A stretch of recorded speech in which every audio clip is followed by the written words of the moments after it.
All right, hey ladies and gentlemen, so we're going to move into quadratics as our next unit in graphing quadratics.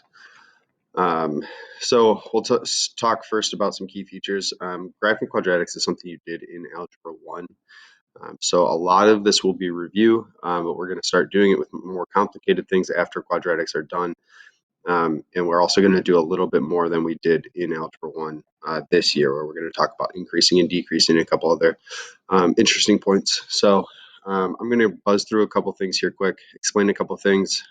You'll have kind of a two-part assignment that you're going to do today, and then we will shore up any missing pieces tomorrow if you have any confusion on anything. But a lot of this, hopefully, you do remember, and you can get through on your own. So I'll post all of these notes filled out for you so that you can see both visually the notes and then do the homework with it. So we'll talk about a couple things. So if you think back to quadratics, quadratics are these U-shaped parabolas. They're called parabolas, these U-shaped graphs.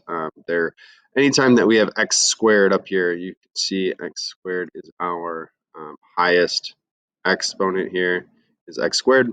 And that's what makes these quadratics rather than like linear equations that are just lines. So each quadratic has a vertex.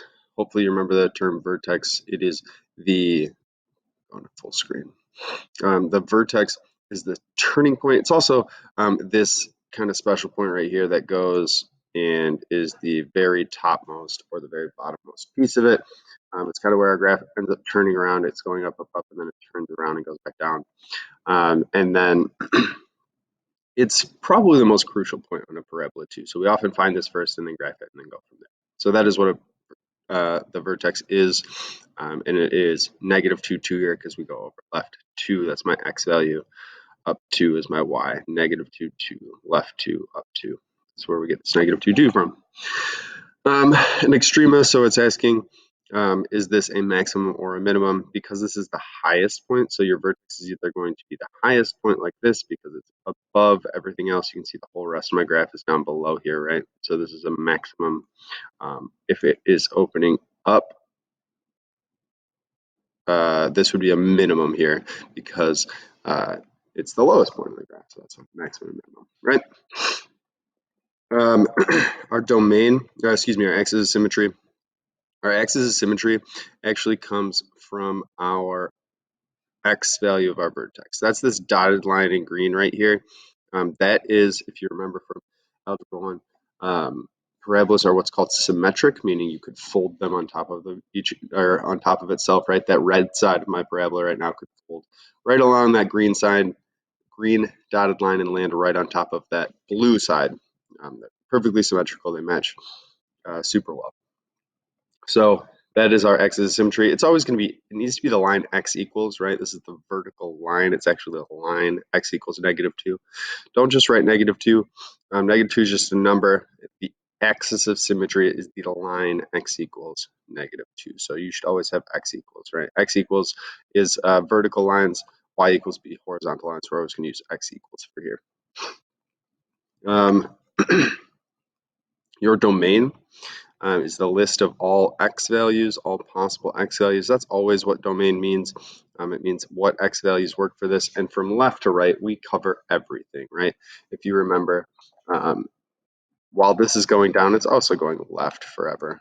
And while this is going down on the side, it's also going right forever. We cover up and down, and sorry, not up and down. We cover left and right, both directions forever. Every single parabola you will see will have a domain of all real numbers. You can either write this symbol here, which is my all real numbers. It's got kind of like two back lines and then your R shape, or you can say from -infinity to +infinity. One thing you'll notice throughout this that I should touch on now, I suppose, you'll see some differences between some parentheses and some brackets. I'm going to cover that in a little bit more detail when I get back because that tends to be a little bit of a point of confusion. So don't stress too much if you're seeing the difference there. We're going to go through that more when I get back. But essentially, the only time you're really going to need to use a bracket throughout this will actually be on our range, on the number value of our range. So, but we'll talk more about the parentheses versus brackets, like I said.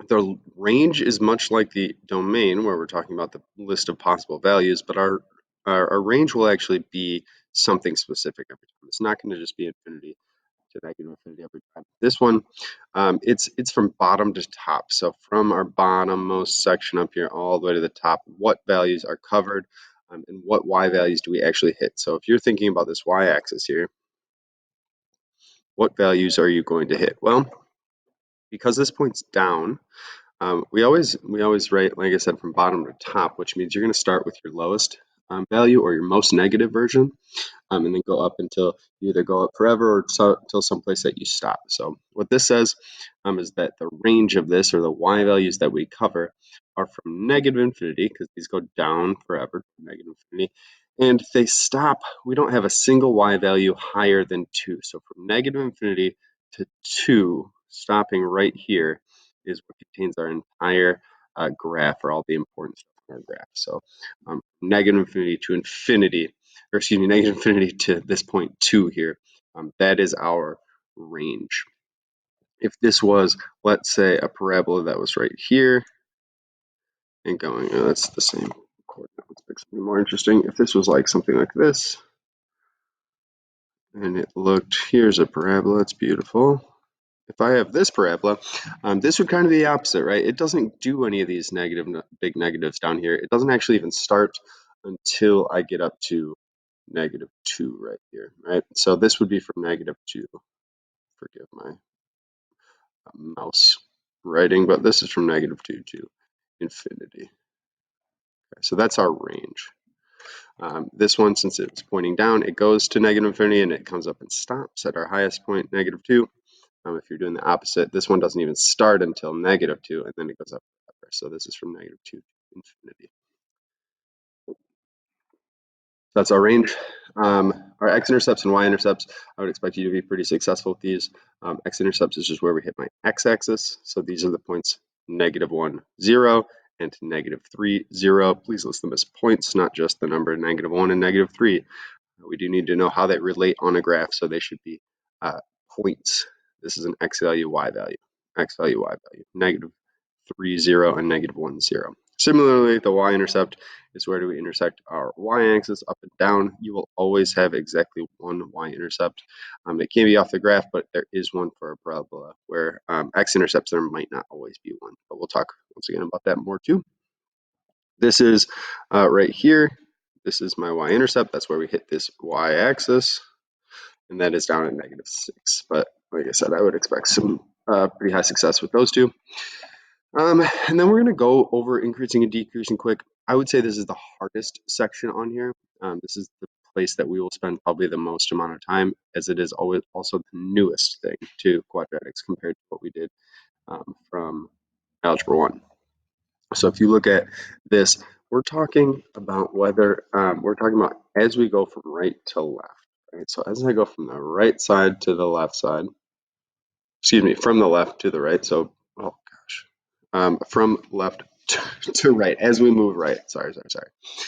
You will be moving from the left to the right across. We always, just like you read a book, right? That's how we're going to read our math. So as we're going to the right, what's happening in our graph? Are our numbers getting bigger as we go to the right, or are our numbers getting smaller as we go to the right?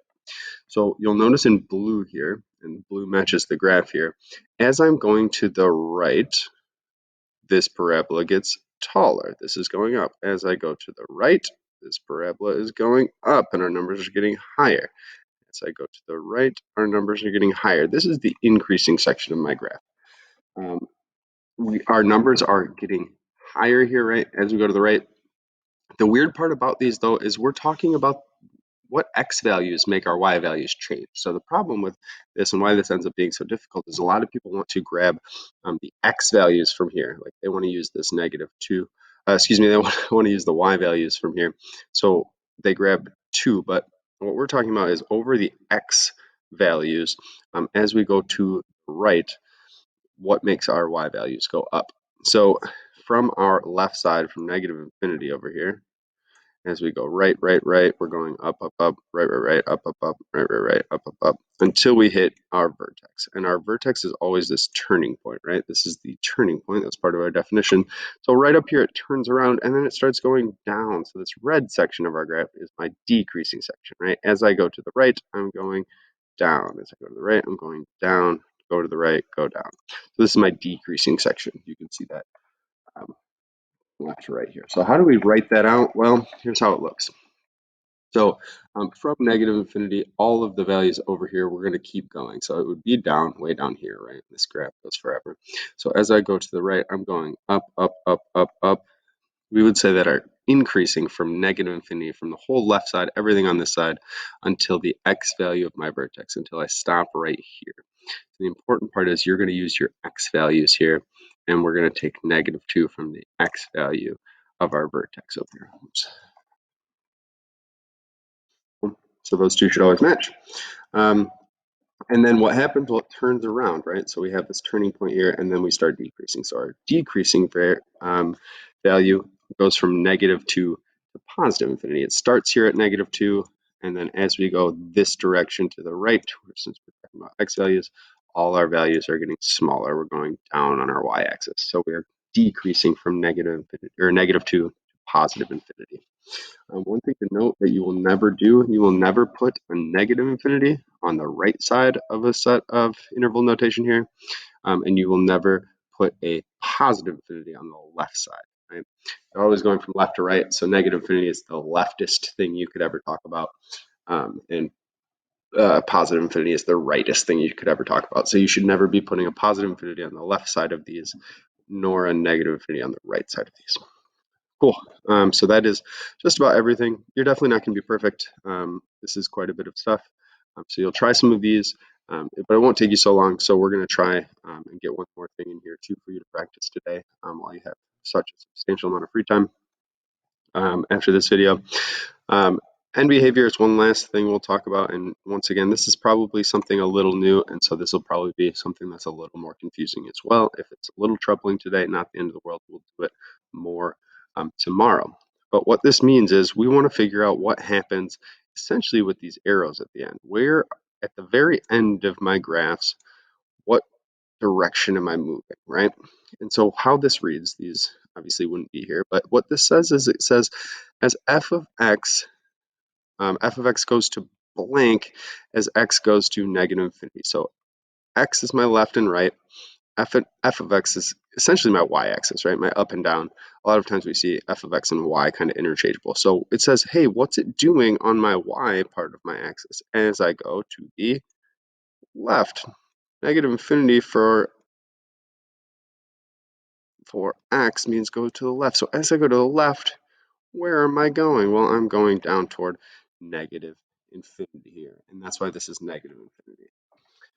Well, ask yourself the same question. This says, as I go to the right or to the positive infinity, this is right. You can just extrapolate the rest of that word. This is to the right, right? And as I go to the right, what's happening? Well, I'm also going down here, and that's why this says negative infinity as well. So these will always either be negative infinity together or positive infinity together, since parabolas either open up or down kind of together. So these will always be the same. You just kind of got to tell me, hey, is it going down forever at the end, negative infinities, or is it going up forever at the end? And these would both be positive infinities in that section. Once we start talking about things that are not parabolas, we're going to get into like things to x to the third and to the fourth and stuff, and those might have something a little more interesting with end behavior. So we're going to start that conversation now, but it should be pretty much always both positive or both negative here. So give those a try today too. I'll post another example here for you to look at with one that's posting up. So like I said, all of these will be posted for you to look at as you do your homework. And then the last thing we need to talk about is vertex form, because you're going to be asked to kind of do a rough sketch of these. In these notes, they do a pretty specific sketch, but I'm going to have you do a pretty loose one for today's work anyway. We'll get a little more specific later. But when you go through here, The biggest part of all this is this right here. This is the formula. I would write this down. You don't really have to take many notes, but I would put this somewhere in your binder personally because we're going to use this quite a bit. And what it's telling us is it gives us straight up the vertex, which is really nice because from the vertex we can say, hey, here's my vertex, and then hey, I'm going to go down. Oh my gosh, it's dreadful. Try. Let's do that again. Let's put a little more effort in here. Okay. So then we could go down, not much better, or on the right. I was doing pretty good on the last slide, but this is looking ugly over there. But the vertex is the most important part of our graph, right? So it tells us what it is. It's called vertex form because the thing inside your parentheses with the x and the thing on the outside become your vertex. Our vertex are these two numbers that are in here with this, right? So the one thing to notice though, since this says minus h in here, if you look in the first part, it says x minus h, that means we're going to have to switch the sign. So it shows up, it says minus in here or negative h, but all that really means is it's going to be the opposite of whatever we see, which is kind of the tough part. So k, it says plus k, we get to take our normal k exactly how it's given to us, but the h we're going to need to flip. So if you look at one of these examples, when we make our vertex from this, we take the opposite of what's in here, and this becomes -4 as my vertex. And then the outside, keep it -2, -4, -2. So we're just going to switch the inside one and then regular grab the outside one to be, excuse me, your y value there. Okay, so for instance, if there's nothing on the outside, you're going to say +0. You don't write this. That's why we don't see anything though, and that's why this guy's 0, so you should expect to see that a little bit.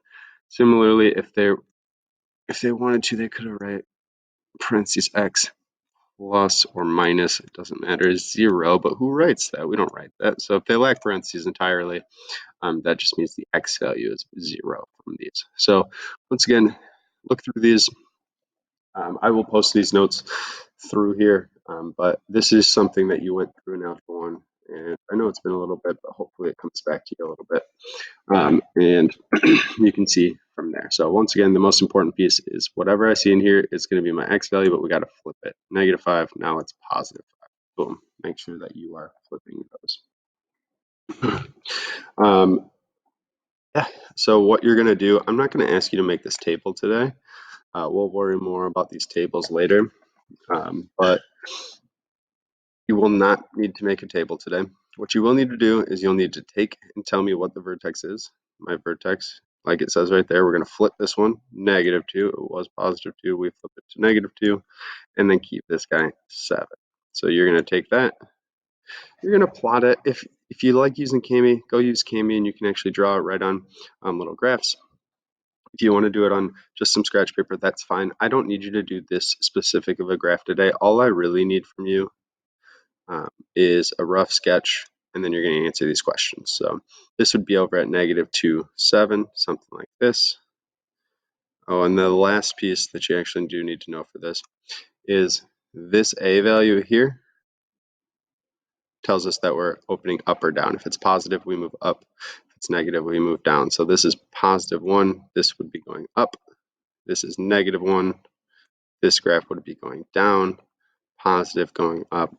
Number in front is a negative, so this would be going down. So you'll need to know those two things. In this case, we have a negative here, so that says go down. Great. So it would look something like this. So I'm looking for a sketch more like one on the left, maybe a little bit prettier than this if you're not doing it with a mouse, but you're probably doing it with a mouse too, so actually not even more pretty than that. That's fine. You're going to tell me the vertex, the axis symmetry, and the domain and range for these as well. That's what they're going to ask you. I think they ask you whether your vertex is a maximum or a minimum as well, which is just your extrema. If it says extrema, you would write in max or min. This is a maximum once again because it's the highest point. Our range, once again, we're going from -infinity up to 7. So you should be doing those. But you will need to be able to pull a vertex out of this vertex form, flip the opposite, keep the normal, make a rough sketch. The sketch can look like this. It doesn't need to be much prettier than what's over here. And then answer a couple of those questions.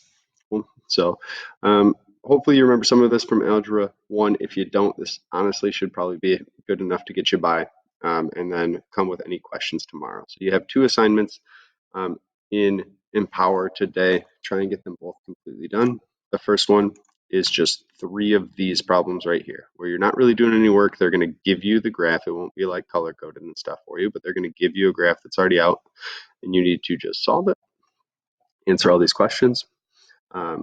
And then the other section, you're only going to do the first 9 problems. There's 10 on the paper. Only do the first 9 problems, I believe. Make sure you're reading directions on Empower, because I'll type a couple extra things up. But those will be more like this. You do not have to do this if it's on there, but you will need to be able to tell me the vertex, the axis of symmetry, and then your domain and range, and any extrema if they ask them to. But rough sketches for those, answer the questions. Should be about 9 problems on that one, I think. I may be around to answer some questions tomorrow. If you have them, you can shoot me an email. But otherwise, have a great day, and I will see you all tomorrow.